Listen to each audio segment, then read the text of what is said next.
Hey guys, welcome back to my channel. तो आप सभी का बहुत बहुत स्वागत है मेरे चैनल में। तो मेरी तबीयत रात में फिर ख़राब हो चुकी थी, तो मुझे भाप लेना पड़ी, क्योंकि अब क्या करती, तबीयत ज़्यादा ख़राब हो गई थी। तो रात के 3 बजे तक तो मैंने भाप ली।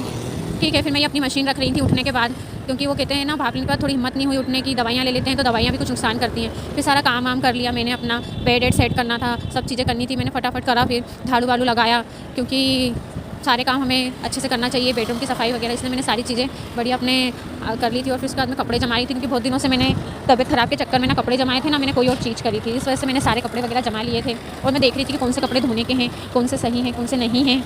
तो मैं सारे कपड़े धोने के अलग निकाल रही थी, और जो बाकी मेरे साफ़ कपड़े थे वो अलग निकाल रही थी, क्योंकि सारे कपड़े मिक्स हो गए थे। वैसे तो मैं रोज़ ही अपने कपड़े धो लेती हूँ, लेकिन वो कहते हैं ना कि हमें थोड़ा ध्यान रखना चाहिए।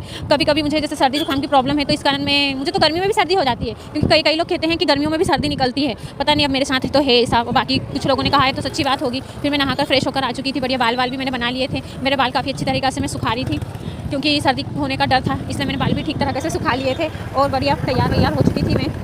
फिर उसके बाद मैं जा रही थी ऊपर कपड़े डालने, लेकिन मुझे हाफ नहीं चढ़ गई, तो इसलिए मैं धीरे धीरे कपड़े ले जा रही थी कि देखिए मुझे कितनी हाफ नहीं चढ़ गई। और इतनी ज़्यादा धूप थी कि उसका कोई जवाब ही नहीं था। इतनी मस्त धूप थी कि चलो ठीक है, धूप लग तो रही थी, लेकिन ये भी था कि चलो धूप में जाकर थोड़े कपड़े तो डालना ही पड़ेंगे, क्योंकि सुखाना तो है। जब धोकर डाले इतने सारे कपड़े हम घर में तो सुखा नहीं सकते, तो सीधे हमें ऊपर ही सुखाना पड़ेंगे। फिर मुझे टेंशन हो रही थी अपने नाइट सूट की, क्योंकि नाइट सूट को अगर मैं ऐसे ही धूप में डाल देती तो हो सकता था उसका कलर उड़ जाता या वो ख़राब हो जाता। तो इस कारण फिर मैंने नाइट सूट डाल तो दिया था, लेकिन धूप में, लेकिन फिर मैंने वापस उठा लिया था उसे। और फिर उसका मैं बताई थी कि बार बार वेदर आ रहा है जा रहा है, धूप आ रही जा रही है। और फिर मैं दिखा रही थी कि कपड़े तो ठीक तरह से कैसे धुल चुके हैं, ऐसा लगा था जैसे पानी आ जाएगा, लेकिन ऐसा था नहीं। शायद वेदर ही ऐसा हो रहा होगा, इस वजह से मुझे ऐसा लग रहा था। तो ठीक है, कोई बात नहीं। फिर सारे कपड़े तो डल ही चुके थे, और मैं याद कर रही थी कि मैंने सारे कपड़े ठीक से डाले हैं या नहीं डाले हैं। फिर हमारी सवारी निकल चुकी थी बाबा जी के लिए। कहते हैं ना, हमें बाबा जी के दर्शन किए बगैर हमें भी चैन नहीं पड़ते हैं, और बाबा जी भी हमें देखे बगैर, हमें बुलाए बगैर बाबा जी को भी अच्छा नहीं लगता है। इसलिए हमने भोलेनाथ जी के दर्शन करके हम निकल चुके थे बाबा के दर्शन करने के लिए। फिर हम बीच में खाटू श्याम बाबा के भी दर्शन किए, उनके भी दर्शन प्राप्त हुए, हमें बड़ा अच्छा लगा, मन शांत हो गया। फिर हम पहुँच चुके थे रंजीत हनुमान। लेकिन आज तो रंजीत हनुमान में गजब ही हो गया था। हमें रंजीत हनुमान में, कहते हैं ना कि बाबा हर किसी को अपना प्रसाद नहीं देते हैं, बाबा ने हमें अपना अमृत प्रसाद दे दिया था। तो हम लेट तो काफ़ी पहुँचे थे रंजीत हनुमान, तो मैं दिखा रही थी कि देखिए काफ़ी टाइम हो चुका है। फिर हम जा रहे थे अंदर, तो यहाँ पे भी काफ़ी मतलब जगह खोल दी थी कि जल्दी जल्दी सब चले जाएं, दर्शन कर ले, क्योंकि रात के शायद 11, साढ़े 11 या 12 बजने वाले थे। तो फिर हमने राम दरबार के दर्शन किए। फिर मैं मंदिर दिखा रही थी कि मंदिर कितना बढ़िया दिख रहा है और कितना सुंदर लग रहा है। और हम अंदर जा रहे थे मंदिर में दर्शन करने के लिए। पतिदेव भी पीछे पीछे आ रहे थे, चेहरा थोड़ा सा ऐसा लग रहा है डल, तो उसे इग्नोर करते हुए हम फिर बाबा जी के दर्शन करने लगते हैं, क्योंकि तबीयत थोड़ी ऊपर नीचे चलती रहती है। तो भगवान जी सब ठीक करेंगे, इसी उम्मीद में सब सही हो जाएगा। फिर हम आए थे रंजीत बाबा के दर्शन के लिए। आज तो इतने बढ़िया दर्शन हुए ना कि बहुत ही अच्छे, बिल्कुल भीड़ नहीं थी, बिल्कुल पास में जाकर दर्शन हुए आज तो बाबा जी के।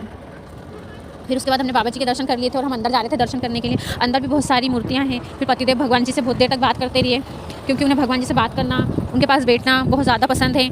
पतिदेव बहुत भक्त हैं, और इसलिए वो भगवान जी को बहुत मानते भी हैं, इसलिए उनसे बहुत देर तक बात भी करते रहते हैं। तो मैं सारे मंदिर दिखाई थी कि अंदर कौन कौन सी भगवान जी बैठे हुए हैं। तो यहाँ पर सारे भगवान जी थे, और फिर हमने दर्शन कर लिए थे। फिर उसके बाद हम देख रहे थे कि और हमें क्या करना था। यहाँ पर फिर हम प्रसाद लेने के लिए आ गए थे। फिर सब बाबा की सफाई कर रहे थे, जो वहाँ के सेवार्थी थे। फिर उन्होंने हमें बाबा जी के पास रखा हुआ जूस दे दिया था। मैंने कहा था ना कि हमें तो अमृत का प्याला मिल गया था, बस यही था वो अमृत का प्याला, जिसे पाकर हम इतने खुश हो रहे थे। सोचो, इतने सारे जन में सिर्फ हमें ये मिला था, तो मन की खुशी का तो कोई अंदाज़ा ही नहीं है। आप हम चेहरे की स्माइल से देख सकते हो, मतलब जितनी टेंशन, थकान, गुस्सा जो था ना, और एक प्रेशर जो था, वो सारा मतलब इस अमृत के प्याले से बिल्कुल शांत हो चुका था। फिर हम बाहर निकलने वाले थे, तो फिर हम बाहर निकले, तो हमने देखा कि हमारी ही गाड़ी है सिर्फ, और किसी की गाड़ी ही नहीं, हम ही बचे थे आखिरी जाने के लिए। तो अगर आपको हमारा ब्लॉग पसंद आया हो तो like, share, comment. Thanks to watching.